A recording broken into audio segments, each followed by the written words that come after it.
तो दोस्तों नमस्कार।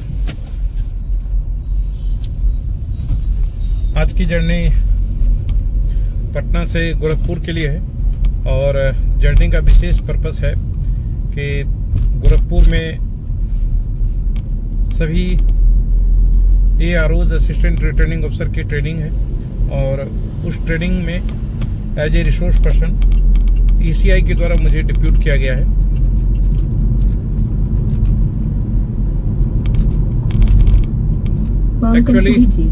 एक्चुअली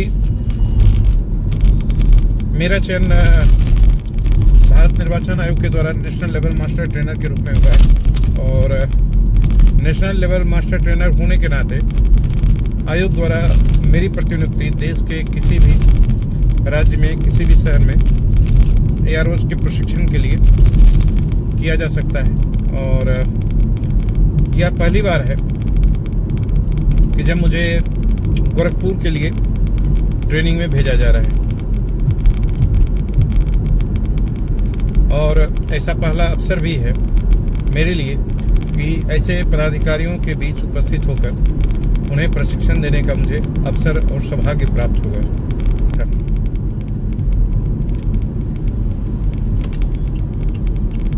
तो गोरखपुर के लिए ये पहला अवसर है जब मैं ट्रेनिंग देने के लिए जा रहा हूँ और देखता हूँ ये प्रशिक्षण किस तरह का रहता है। थोड़ा कौतूहल भी है, जिज्ञासा भी है और थोड़ी सी घबराहट जैसी भी फीलिंग है, लेकिन उस चीज़ को मैं बिल्कुल अपने आप से अलग रखने का प्रयास कर रहा हूँ। एक्चुअली होता क्या है कि जहाज़ कितनी भी बड़ी हो, लेकिन अगर उसमें थोड़ा सा भी छेद हो जाए तो वो उसे डुबोने के लिए काफ़ी है। इसलिए अपने मन में कभी भी नकारात्मक विचार को लाना ही नहीं चाहिए, क्योंकि यदि वो एक बार मन में घर कर जाता है तो फिर कई सारी चीज़ों को वो कई नकारात्मकताओं को आपके दिमाग में आपके शरीर में भर देता है। आप एक बार नकारात्मक सोचना शुरू कीजिए, देखिए आपके चेहरे से लेकर आपके शरीर में कितनी शीतलता और कितना तनाव आ जाता है। वहीं आप पॉजिटिव सोचिए तो चीज़ें खुद ब खुद अच्छी लगने लगती हैं। तो पॉजिटिव और सकारात्मक विचारों और सकारात्मक ऊर्जा के साथ मैं गोरखपुर जा रहा हूँ।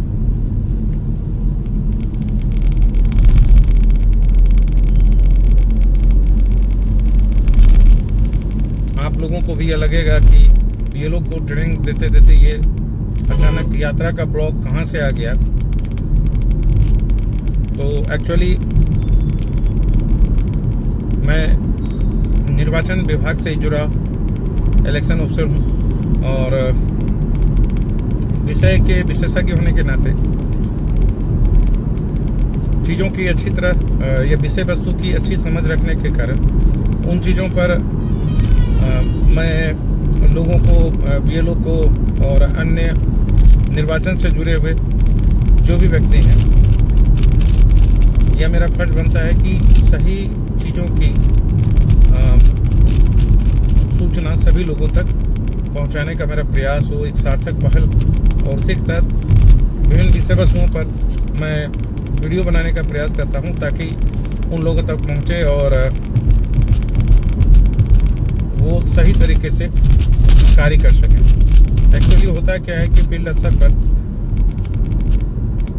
बहुत कम ऐसा अवसर होता है जब कोई चीज़ें सही तरीके से निचले स्तर तक पहुंच सके। निर्वाचन का जो कार्य होता है, खासकर इलेक्टोरल रोल का प्रिपरेशन, उसमें निचले से ऊपरी स्तर तक, निचले से ऊपरी स्तर तक कार्य जो है कैस्केडिंग चेन के रूप में होता है।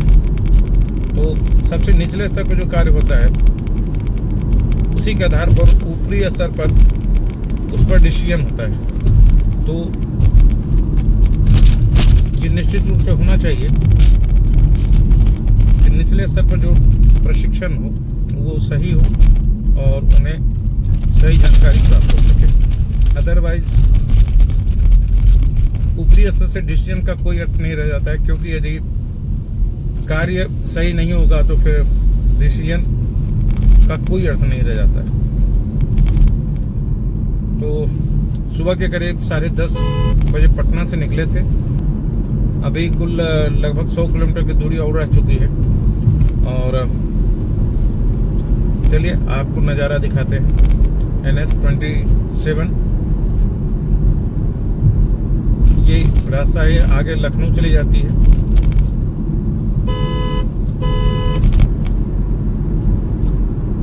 कई लोगों ने बताया कि ये रास्ता सही है, इसलिए इस रास्ते को मैंने चूज किया।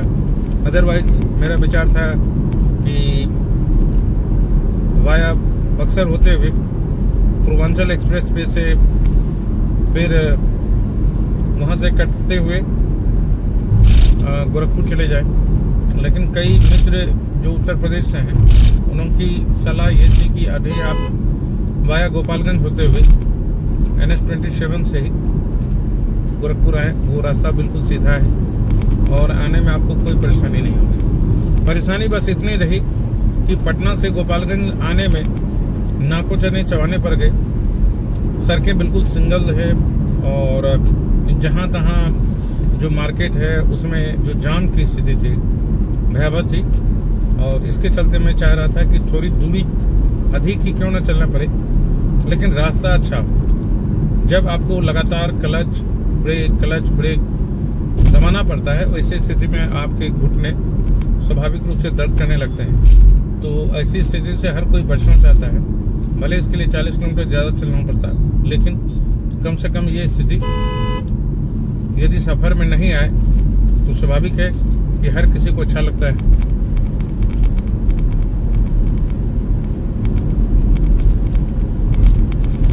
एक्चुअली मेरे एक मित्र जो मेरे साथ दिल्ली गए थे, और आपने मेरे पहले ब्लॉग में भी जो मेरा यात्रा संस्मरण है उसमें भी वो उपस्थित थे। प्रेम प्रकाश है नाम है उनका, और उनकी प्रतिनियुक्ति भारत निर्वाचन आयोग के द्वारा कानपुर में ARO के प्रशिक्षण के लिए किया गया था। तो वो सपरिवार लखनऊ जा रहे थे, तो मेरी भी इच्छा थी कि साथ में ही कम से कम पूर्वांचल एक्सप्रेसवे तक जाते और फिर वहाँ से उनका और मेरा रास्ता अलग हो जाता। लेकिन रास्ता बहुत स्मूथ था। बक्सर से जो पूर्वांचल एक्सप्रेसवे तक जाने के लिए जो लगभग 19 किलोमीटर का पैच है, बस थोड़ा सा वही है सिंगल लेन। अदरवाइज या तो वो पूरी सड़क 4 लेन है, और फिर पूर्वांचल एक्सप्रेसवे जब शुरुआत होती है तो फिर कहना ही क्या।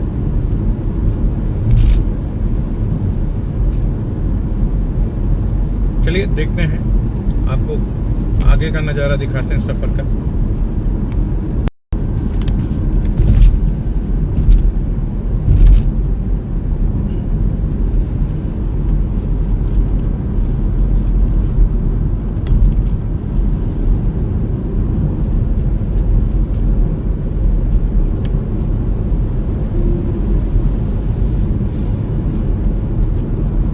यह 4 लेन भी बिल्कुल स्मूथ है, लेकिन सड़कें कहीं कहीं बहुत ज़्यादा टूटी फूटी है और ऊबड़ खाबड़ भी है।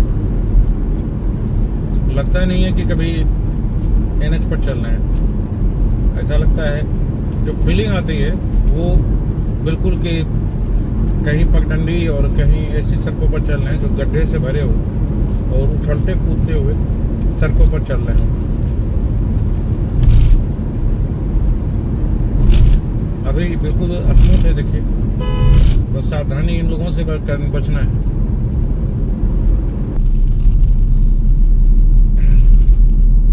सड़कों पर सावधानी कहाँ बरतनी चाहिए? सड़कों पर सावधानी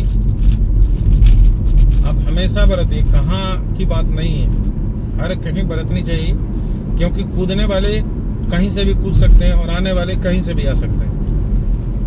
तो हमेशा सावधानी बरतते हुए आप हाईवे पर चलें।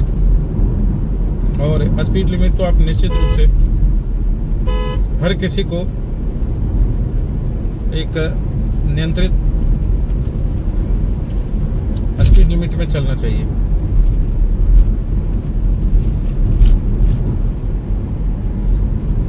सड़कों पर टायरों के पैच बन गए हैं। इसका मतलब है कि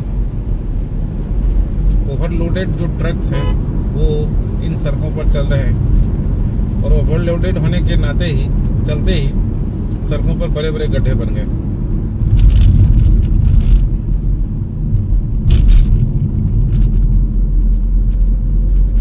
अब मंजिल करीब आती जा रही है।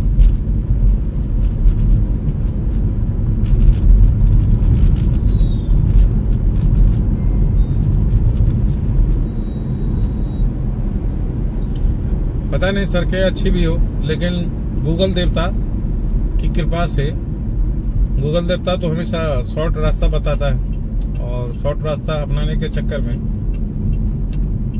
स्वाभाविक है कि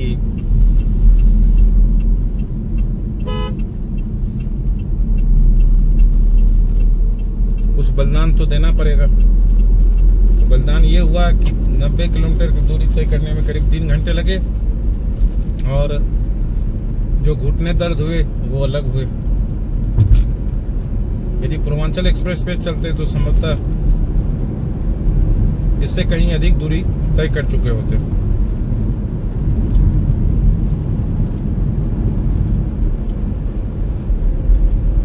पटना से निकले हुए लगभग 5.5 घंटे हो चुके हैं और अभी भी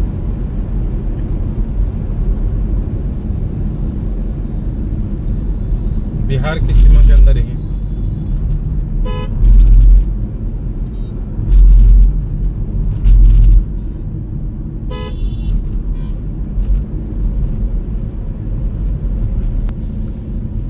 एक्चुअली इतने शॉर्ट टाइम पीरियड का समय मिल पाया कि इसमें गोरखपुर, पटना से गोरखपुर जाने और आने के लिए ट्रेन का टिकट था मिलना मुश्किल था और आज के बारे में पता करने पर ये पता चला कि आज की ट्रेन है ही नहीं। दूसरा ऑप्शन था मुजफ्फरपुर से चेक किया तो वहाँ से भी किसी भी ट्रेन में सीट की उपलब्धता नहीं थी और फिर एकमात्र विकल्प कार का ही रह गया था। तो इसलिए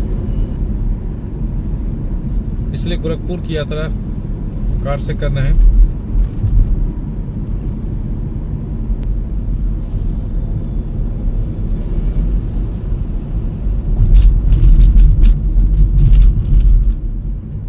बाय रूट सफ़र का भी एक्चुअली अपना अलग मज़ा है। आप रास्ते में वहाँ की हर चीज़ों को एंजॉय करते हुए चलते हैं। आप ट्रेन से जाएं, कुछ देर बैठेंगे, फिर लेट जाएंगे, सो जाएंगे, लेकिन आप जब कार से चलते हैं तो वहाँ पर एक्चुअली में आपको जहाँ इच्छा होती है आप रुक कर चाय पी सकते हैं, नाश्ता कर सकते हैं। तो न सिर्फ स्थानीय चीज़ों को देखने का आपको अवसर मिलता है, बल्कि जो लोकल फूड होते हैं आप उसे भी एंजॉय करते हैं। और एक्सप्रेसवे पर आमतौर पर इस तरह की चीज़ें नहीं होती जो कि इस तरह के नेशनल हाईवे पर आप देखते हैं। आपको चाय हो, चाहे खाने की अन्य चीज़ें हों, वह भी बिल्कुल सस्ती मिलती है और सही रेट पर मिलता है। लेकिन एक्सप्रेसवे पर खाने पीने की चीज़ें बिल्कुल दोगुने और तिगुने दामों पर मिलती है। जैसे पूर्वांचल एक्सप्रेसवे में एक चाय की कीमत लगभग 20 रुपये हो जाती है और लखनऊ आगरा एक्सप्रेसवे पर यदि कहीं रुककर आप चाय पीते हैं तो वहाँ आपको तकरीबन 35 रुपये देने पड़ते हैं। तो आप सोच सकते हैं कि एक्सप्रेसवे, यही नहीं, थोड़ी सी एक समस्या एक्सप्रेसवे पर यह भी है कि वहाँ 100 किलोमीटर की दूरी पर ही आपको रेस्ट रूम मिलता है जहाँ पर रुक करके आप चाय वगैरह पी सकते हैं या थोड़ा देर आराम कर सकते हैं, रेस्ट कर सकते हैं। लेकिन इस तरह के हाईवे पर आपको इस तरह की दिक्कतें नहीं होती हैं। आमतौर पर आप जहाँ भी इच्छा हो रुक सकते हैं और खाते पीते हुए चल सकते हैं। हालांकि आज का जो सफ़र है बहुत ज़्यादा डिस्टेंस इसका है नहीं, 250 किलोमीटर के करीब चलना था, 265 किलोमीटर। तो 265 किलोमीटर की दूरी कोई बहुत ज़्यादा नहीं है। हालांकि जो 95 किलोमीटर का पटना से इस हाईवे को पकड़ने का जो डिस्टेंस था उसमें थोड़ी समस्या थी। उस समस्या का सबसे बड़ा कारण ये था कि सड़कें बिल्कुल सिंगल थी, लेकिन जब से इस हाईवे को पकड़ा है, इस हाईवे पर आए हैं, तब से कोई समस्या नहीं है, बिल्कुल आराम से चल रहे हैं। बहुत कम ऐसा जगह हुआ जहां क्लच और गियर का इस्तेमाल करना पड़ा, अन्यथा आमतौर पर एक नॉर्मल स्पीड को मेंटेन किए हुए चल रहे हैं।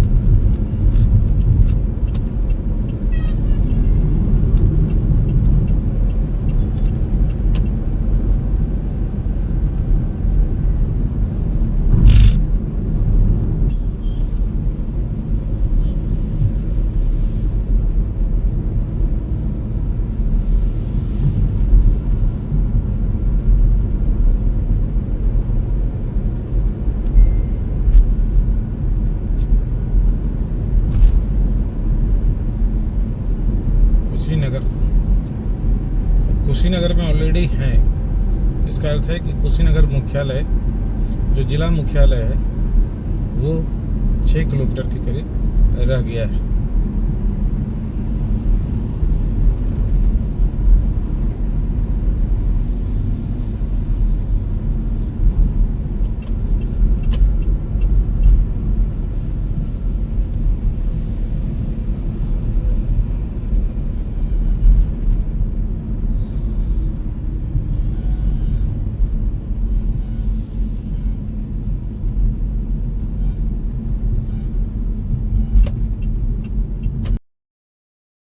जाने वाले रास्ते पर कितना सुंदर दृश्य है। चारों तरफ घने जंगल जैसे पेड़ का आवरण, और सामने ये सड़क जैसे लगता हो कि किसी हिमालय वाले क्षेत्र से गुजर रहे हों। गर्मी के दिनों में भी यहाँ काफ़ी ठंड महसूस होती होगी, क्योंकि जहाँ पर सघन वन रहते हैं आमतौर पर वहाँ टेम्परेचर औसत रूप से कम रहता है। देखिए, लगता है कि जैसे कोई पहाड़ी क्षेत्र हो। आप भी इस खूबसूरत दृश्य का आनंद लीजिए, क्योंकि आमतौर पर इस तरह के घने जंगल किसी मैदानी एरिया में मिलना तो मुश्किल ही है। विशेष रूप से इस लोकेशन को देखकर मुझे लगा कि नहीं, ये चीज़ आपको भी दिखानी चाहिए। आमतौर पर इस तरह की चीज़ें मैदानी क्षेत्र में तो बिल्कुल ही नहीं दिखती हैं, और मेरे लिए भी यह पहला अनुभव है। हालांकि यहाँ हम लोगों के लिए ये चीज़ बरसों से होगी, वो लोग देख भी रहे होंगे, लेकिन जो लोग इधर आए नहीं हैं उन लोगों के लिए तो बिल्कुल ये एक नया अनुभव है। तो इस नए अनुभव से आप भी रूबरू हो लें। देखिए बंदर,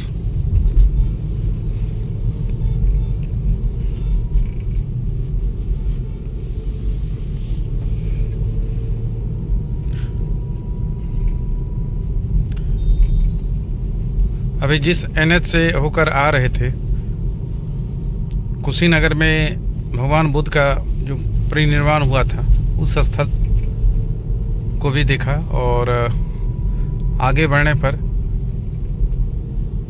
लखनऊ के लिए रास्ता अलग से हाईवे वो अलग हो गई, और गोरखपुर के लिए यह सिंगल लेन चल रहा है, और करीब 10 से 12 किलोमीटर और चलना है। और इसी रास्ते पर आगे फिर मेरे एक कलीग हैं जो अभी गेस्ट हाउस पहुंच चुके हैं, तो उन्होंने उस जगह का लाइव लोकेशन भेज दिया है और उस लाइव लोकेशन पर मुझे पहुंचना है। तो आगे फिर मिलते हैं।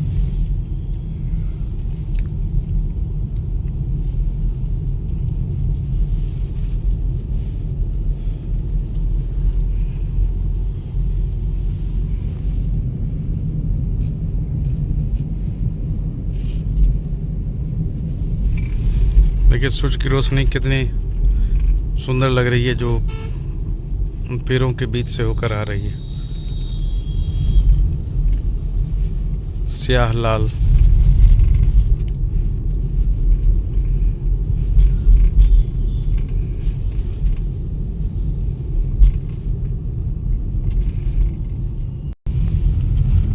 यहाँ से गोरखपुर का शहरी क्षेत्र लगता है प्रारंभ हो चुका है और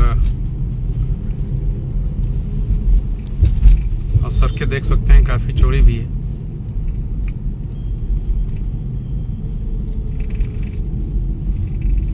अच्छा, ये एयरफोर्स स्टेशन है।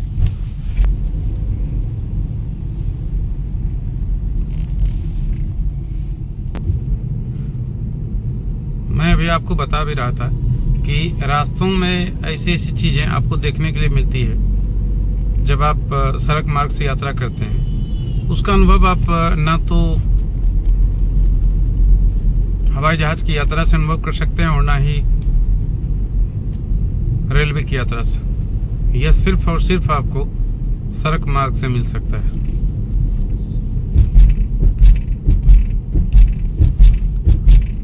जैसे पीछे वो आपने घना वन देखा,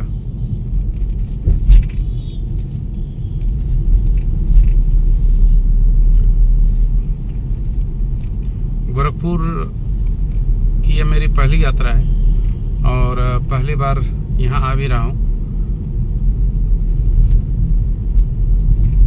मेरे एक मित्र ने बताया कि यह किसी भी स्थिति में पटना से तो कम नहीं है और जिस तरीके से इसका विस्तार हुआ है, जिस तरीके से यहाँ चीज़ें व्यवस्थित की गई हैं, प्लान वे में उसको बनाया गया है, तो इसे पटना जैसे महानगर से इसकी तुलना की जा सकती है। Let's see.